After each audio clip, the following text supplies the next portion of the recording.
Alléluia, soyez les bienvenus à notre émission La vérité de l'évangile et l'évangile de vérité. Alléluia. Vous êtes bénis de là où vous êtes, au nom de Jésus.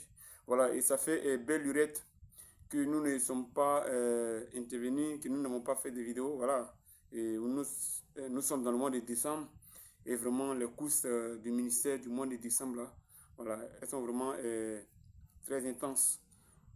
Gloire à Jésus. Des invitations, ça et là, et puis voilà.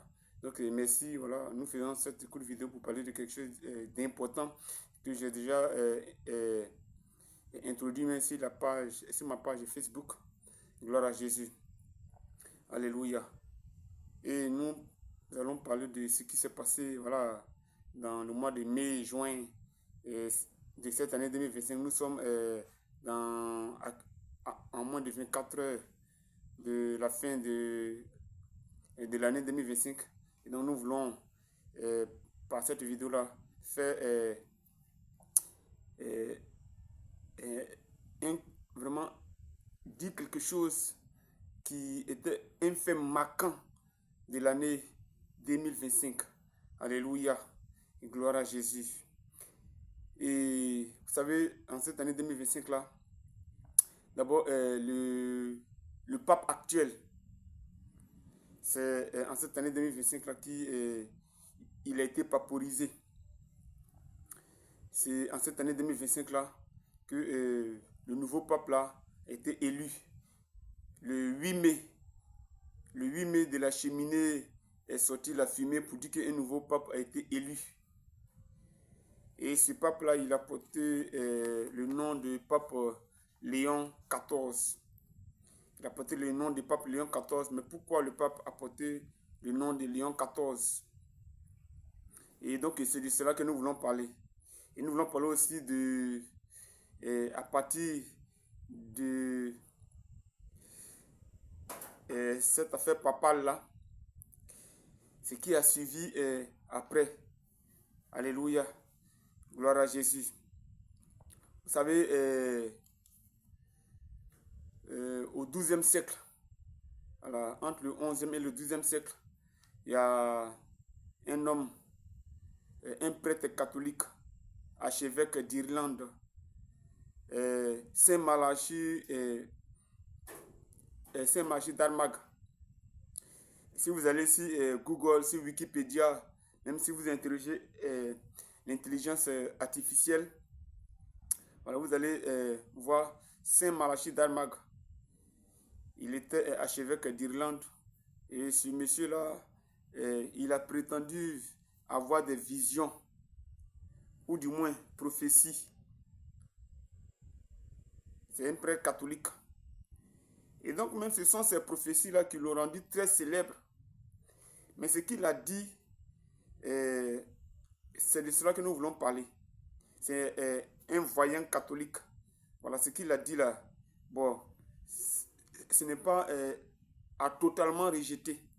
Alléluia.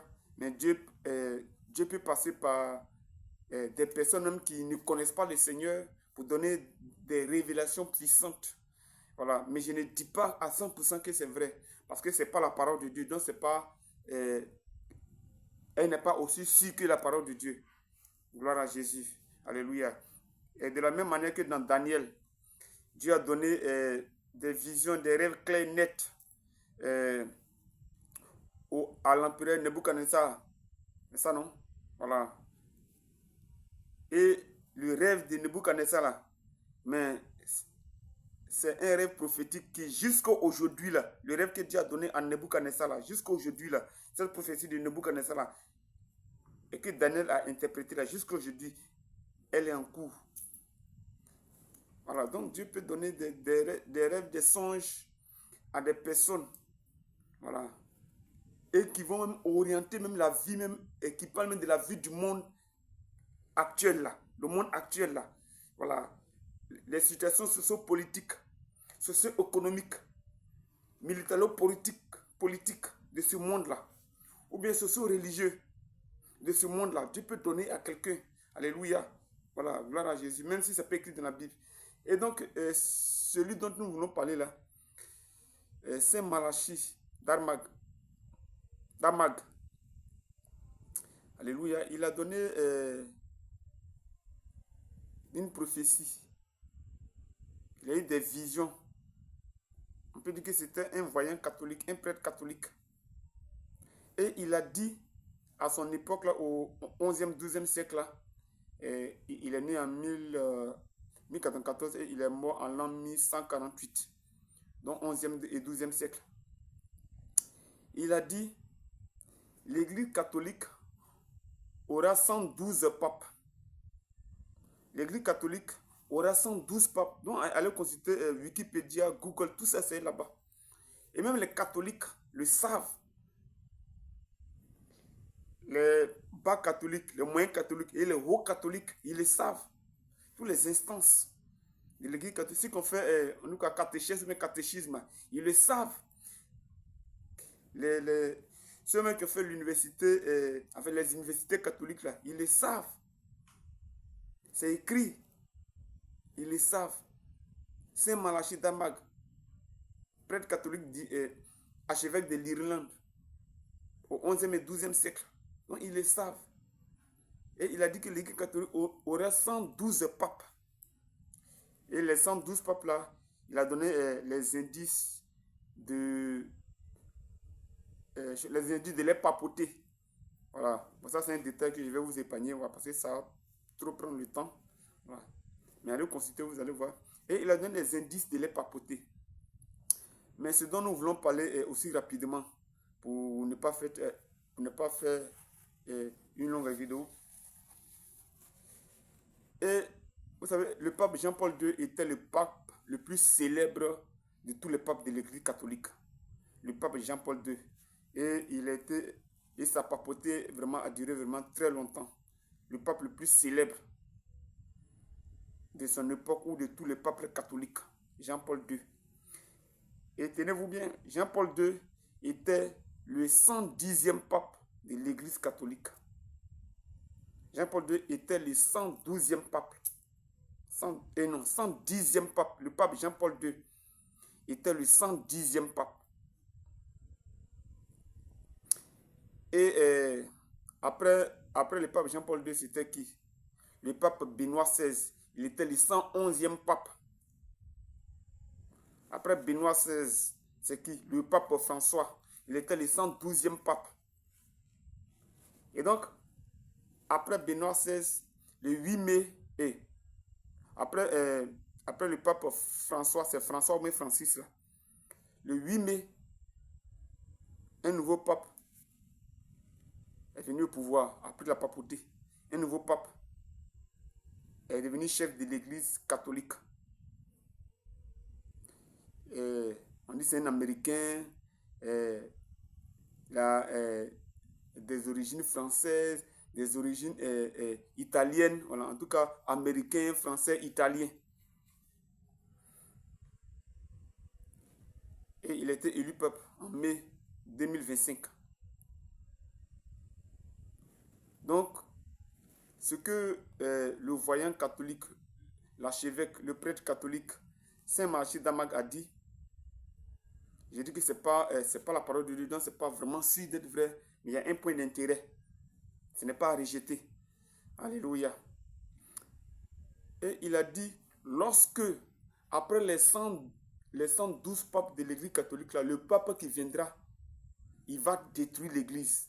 Si c'est l'Église catholique, ou bien si c'est l'Église vraie de Jésus, là, dans tous les cas, il va détruire l'Église. Et même les catholiques le savent que, même si ce n'est pas le pape actuel, mais il y aura un pape maléfique. Ils le savent, tout ce qu'en fait les catholiques, ben, enfin, le catéchèse, en tout cas les grandes instances de l'Église catholique, ils le savent qu'il y aura un pape maléfique. Et la Bible dit, un pape maléfique qui viendra et qui détruira l'Église. Et le 8 mai 2025, quand le nouveau pape a été élu, vous savez, il a pris le nom de pape Léon XIV. Le nom du pape Léon XIV. Et c'est de ça que nous voulons parler. Mais quand il prend le nom du pape Léon XIV, là, pourquoi? Vous savez, le premier empereur de l'Europe, Le premier empereur de l'Europe, il s'appelle comment? Charlemagne, d'Allemagne. Charlemagne qui venait de l'Allemagne. Et Charlemagne, en tant que premier empereur de l'Europe, il a été couronné par qui? Par le pape Léon III en l'an 800. Il a été couronné par le pape Léon III en l'an 800. Vous pouvez consulter ça sur Google, sur Wikipédia et même dans partout. Les encyclopédies, là, vous pouvez consulter. C'est là. Et quand le pape Léon III est en train de couronner, investir, introniser Charlemagne, il a dit, tu es l'empereur du Saint-Empire romain. Tu es désormais l'empereur du Saint-Empire romain.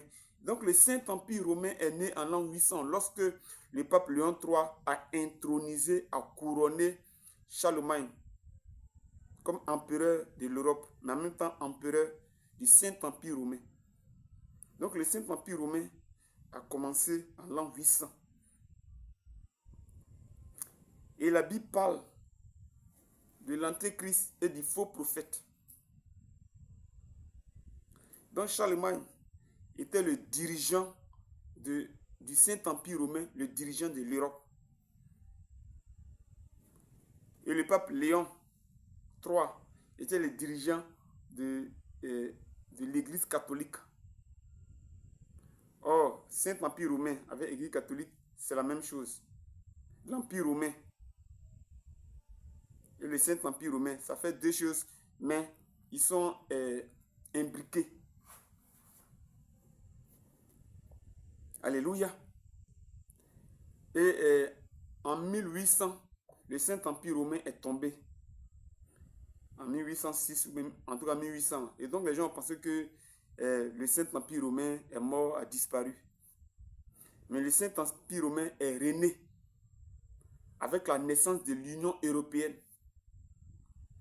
Le Saint-Empire romain est rené avec la création de l'Union européenne, qui aujourd'hui fait 27 nations qui ont fusionné.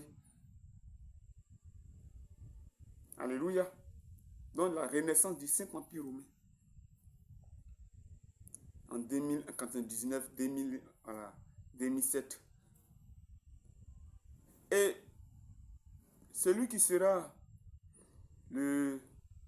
l'antéchrist là, il sera le patron du Saint-Empire romain. Il y a le patron politique et le patron religieux. De la même manière que Charlemagne était le patron politique du Saint-Empire romain, et c'est celui-là que la Bible appelle l'antéchrist. Et de la même manière que le pape Léon III était le chef de l'Église catholique, et c'est celui-là que la Bible appelle le faux prophète. Je ne prêche pas contre une religion, je ne prêche pas contre un dirigeant d'église, mais je prêche la parole de Dieu. Alléluia. Je prêche la parole de Dieu. Gloire à Jésus. Je ne prêche pas contre les catholiques, mais je prêche la parole de Dieu. Et vous savez, tous les événements qui vont tourner autour du retour de Jésus là, ce sont les événements sociopolitiques, les événements politico-militaires, et même les événements politico-religieux. Alléluia. Quand vous lisez Matthieu 24 là, ce sont les événements politiques, les événements socio-économiques, parce que il y aura on dit Matthieu 24 là, voilà, la famine. On parle de la guerre, on parle de la famine. Et on dit Jérusalem sera assiégée à cause, c'est Jésus qui parle, il dit à cause de mon nom, à cause du nom de Jésus. Donc c'est aussi événements socio-religieux ou même politico-religieux. Alléluia. Quand il dit à cause de mon nom, là, ça veut dire à cause de vous qui me suivez, vous qui êtes mes enfants, vous qui êtes chrétiens, vous qui êtes le peuple élu de Dieu. Là. Voilà. Et vous avez vu, lors de la Deuxième Guerre mondiale, comment Hitler, sous la direction de l'Église catholique, parce que Hitler, l'Allemagne était alliée à l'Italie. L'Allemagne était alliée à l'Italie et au Japon. Bon, voilà. Donc Hitler, comment l'Église catholique et Hitler ont assassiné des millions de Juifs. Comment l'Église catholique et Hitler ont assassiné les Juifs dans la guerre là, dans la Deuxième Guerre mondiale là. Est-ce que la Deuxième Guerre mondiale là, c'était contre les Juifs? Mais vous allez voir que dans la Deuxième Guerre mondiale, il y a eu plus de 6 millions de Juifs qui ont été gazés, qui ont été assassinés. Auschwitz, vous connaissez Auschwitz. Quand nous, on était au lycée là, c'est l'année où on est arrivé en terminale là. C'est l'année là que on a supprimé le cours sur Israël là. Sinon, j'aurais bien aimé faire ce cours là, mais c'est l'année où nous, on est arrivé en terminale que le cours a été supprimé. Auschwitz, vous le savez, 6 millions de Juifs ont été assassinés, gazés dans les camps de concentration, dans les maisons à gaz. Pourquoi? C'est ce que Jésus a dit là. Mais ça, c'est échantillon. Ça, c'est échantillon. 6 millions de Juifs là, c'est échantillon. Cette fois-ci, ça ne sera plus les Juifs, mais ça sera le peuple de Dieu, l'Église. Et donc, c'est ce que Saint Malachie a dit là, qui va détruire l'Église, qui va persécuter l'Église. Et tout ça, c'est dans votre Bible. Alléluia.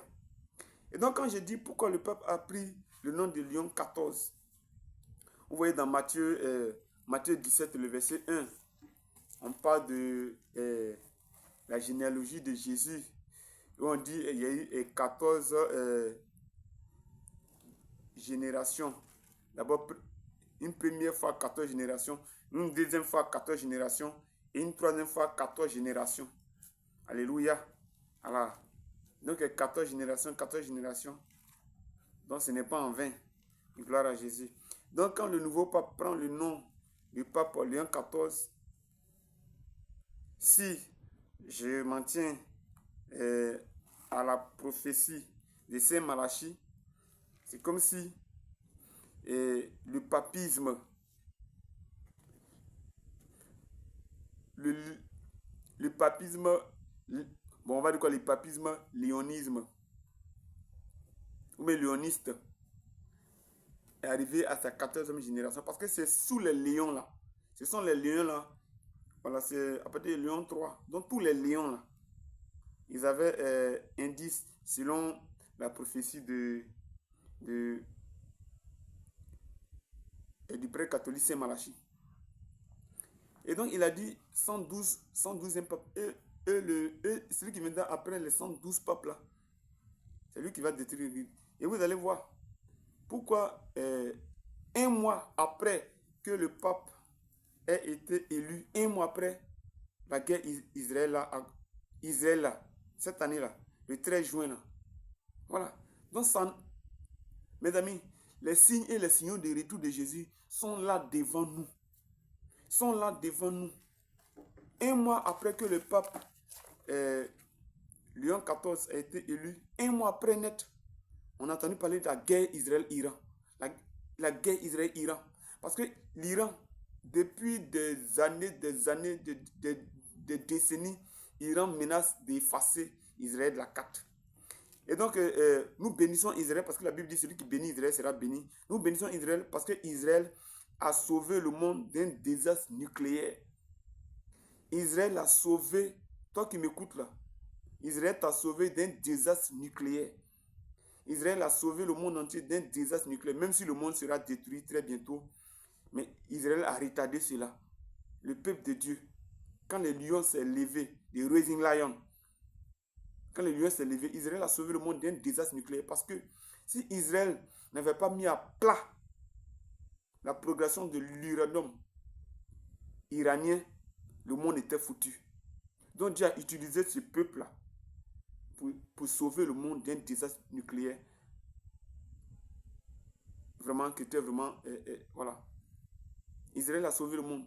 Donc de là où tu m'entends, si tu écoutes cette vidéo, il faut dire Dieu merci parce que Israël a sauvé le monde d'un désastre nucléaire. Parce que si l'Iran avait atteint son projet de bombe nucléaire, là, c'était d'abord contre Israël, contre les États-Unis.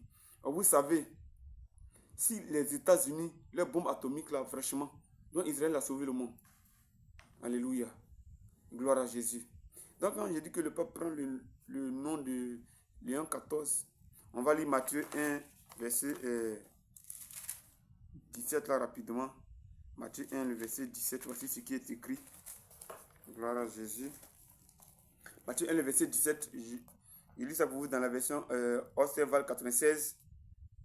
Ainsi, toutes les générations depuis Abraham jusqu'à David sont en tout 14 générations. Et depuis David jusqu'à la captivité de Babylone, 14 générations.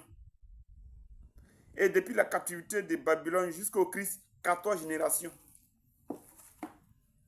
Donc, il prend le nom du pape Léon XIV, ce n'est pas en vain.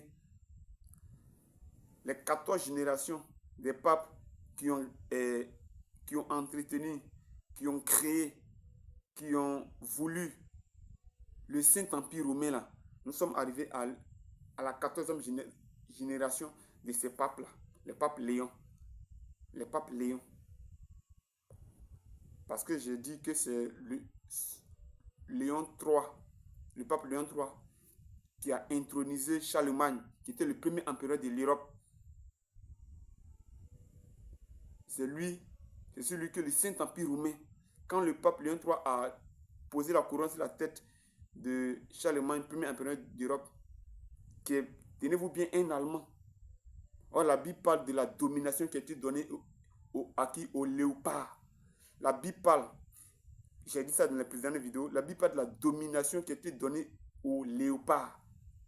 Et quand vous lisez dans Daniel et dans Apocalypse, on dit que le léopard avait comme 4 têtes. 4 têtes.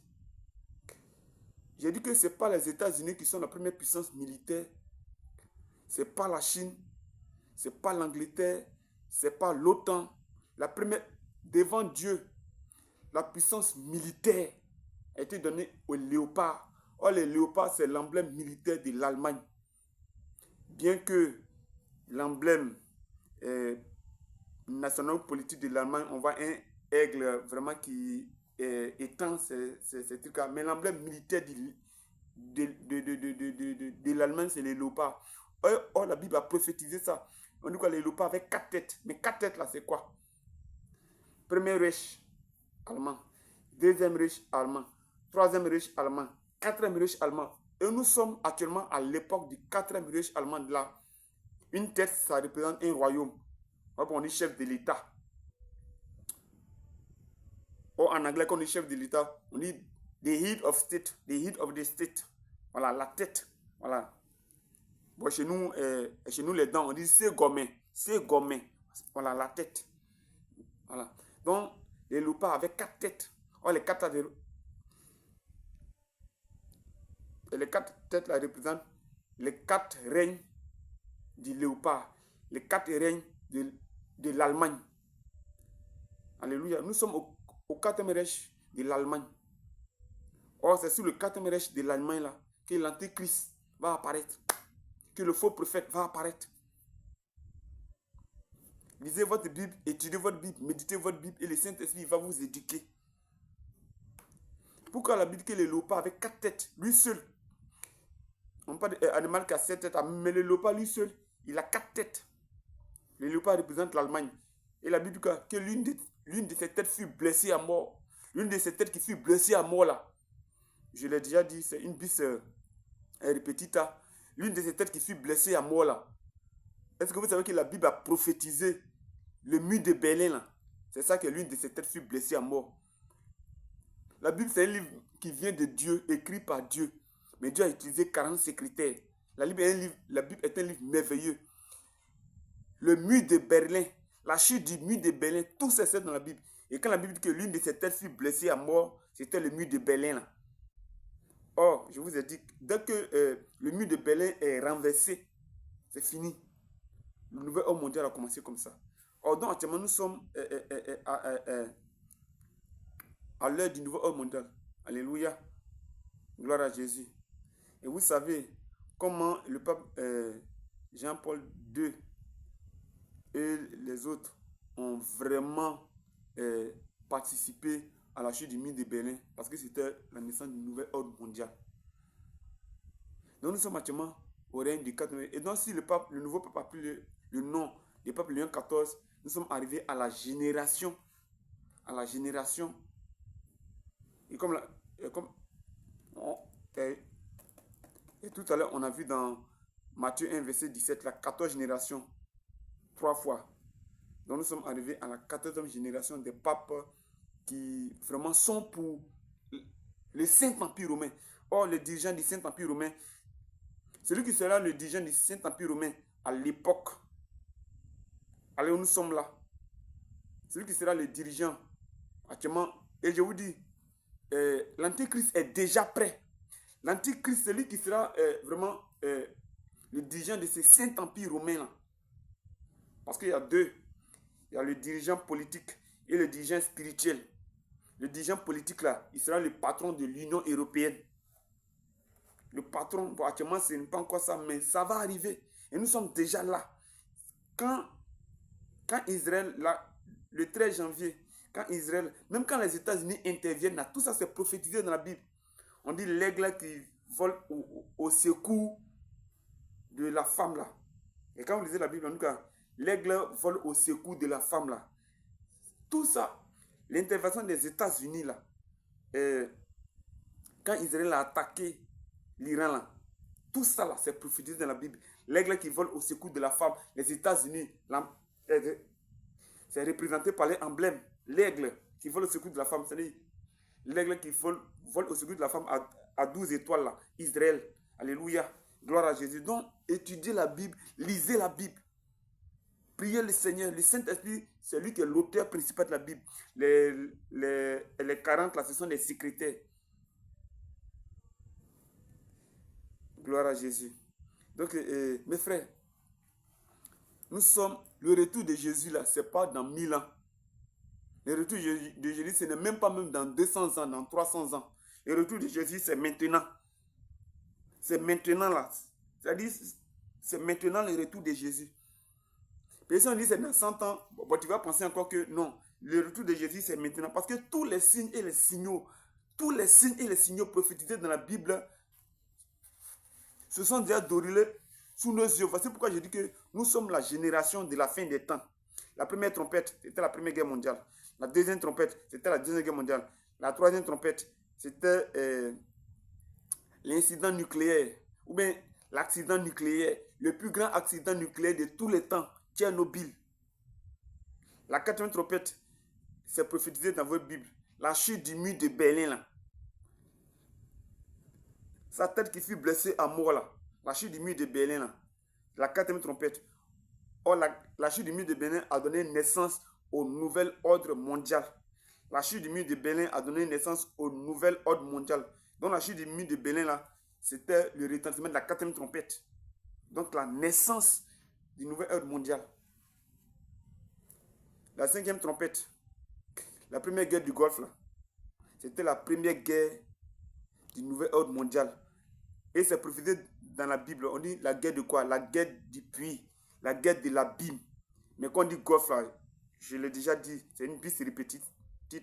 La guerre du Golfe, c'est ça qui est la guerre du puits, la guerre de l'abîme. Tout ça, la Bible a prophétisé. Et même les hommes le disent, mais ils ne le savent pas. La guerre du Golfe, c'est la guerre du puits, la guerre du trou, la guerre de l'abîme. Et donc la sixième trompette, c'est la... Vous savez, on a eu Première Guerre mondiale, on a eu Deuxième Guerre mondiale. Donc la sixième trompette, on dit quoi? La deuxième guerre du Golfe, lorsque les États-Unis ont envahi l'Irak en 2003. Ou si vous voulez, si on revient en 2001, le 11 septembre. Bon, tout ça, c'est presque la même chose. Donc, c'est ça, la deuxième guerre du Golfe. La sixième trompette. Donc, nous sommes actuellement là, dans l'ère de la septième trompette.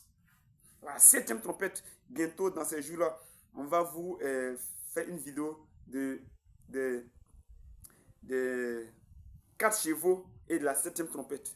Alléluia. Gloire à Jésus. Donc, ce n'est pas en vain. Et nous sommes comme des sentinelles, des avertisseurs. Je ne vais pas dire prophète. Parce qu'actuellement là, bon, je préfère dire avertisseur que prophète. Alléluia. Voilà, nous sommes des avertisseurs. Nous sommes les sentinelles.